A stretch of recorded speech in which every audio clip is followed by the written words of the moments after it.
Sigurado po na dapat ding managot itong si Sara Duterte. May ginagawa na pong investigasyon ang AFP tungkol di umano sa dalawang military officers na tumanggap ng confidential funds galing sa Office of the Vice President.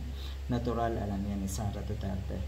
Pero talaga, bakit military officers ang nakakuha? Sila ba ang pinagbilhan ni Sara Duterte ng information? Kasi di ba may purchase of information sa item ng confidential funds, sa kanila galing yung information? Aba, kakaiba to. Kasi kung tutuusin, meron namang sariling confidential funds ang AFP, ang mga military. Di ba? Talagang magtataka ka eh. Una na rin nabalita po na kuno nga, ang nag-withdraw, ang humahawak, ang nagpirma, di ba, ng napakaraming resibo or ang nag-utos para pirmahan ng isang OVP official, yung napakaraming resibo or acknowledgement receipts, ay yung nagngangalang La Chica. Yun din daw po ang humahawak ng confidential funds. Yan yung balibalita natin. Yung La Chica ay isa sa mga security personnel natin si Sara Duterte. Mukhang totoo yung sinasabi nila na ganito daw talaga ang seste natong mga Duterte. Bubusugin ang bulsa ng mga military officers, ng mga security personnels, para alam niya na, diba? Pero kasi wala sa pangalawang pinakamataas na posisyon ka lang, ay talagang ginagawa mo na pala yan. Ginagawa mo na yan. Kasi mayroon namang paraan para busugin, sabihin na natin, yung mga AFP officials, military officers, mayroong paraan para sila ay busugin. Pero sa legal na paraan.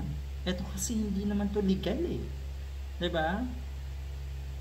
Gumugulong na daw ang investigasyon ng AFP laban sa dalawang military officers na posibleng sampahan ng kasong administratibo dahil sa di umano'y pagtanggap ng confidential funds. Ay dapat managot din yung nagbigay. Pero ako'y naniniwala na siguradong kakanta, siguradong magsasalita laban kay Sara Duterte itong dalawang personnel na ito. Yun na lang ang inaasahan natin. Sabi dito, this is an ongoing investigation in our part for the Armed Forces of the Philippines. We're looking at the merits of the case or kung ano po ang pwede namin makita doon sa terms of administrative issues nga. Mantakin mo, siguro nga daw hindi lang yan dalawang military officers ang nabiyayaan nga na itong confidential funds na itong si Sara Duterte. Napakalayo, no, sa mga line item na ibinibigay nila tungkol sa kanilang sa kung paano ginastos yung confidential funds nga ng OVP at ng DepEd. Napakalayo talaga. Ito po'y napakalinaw na malala yung panggagago natin sa Sara Duterte sa ating bansa at sa ating mga kababayan. Ngayon, ang ginagawa po nato ay siyempre damage control. Halimbawa, ayaw daw niya ng ayuda. Hindi daw siya sanay.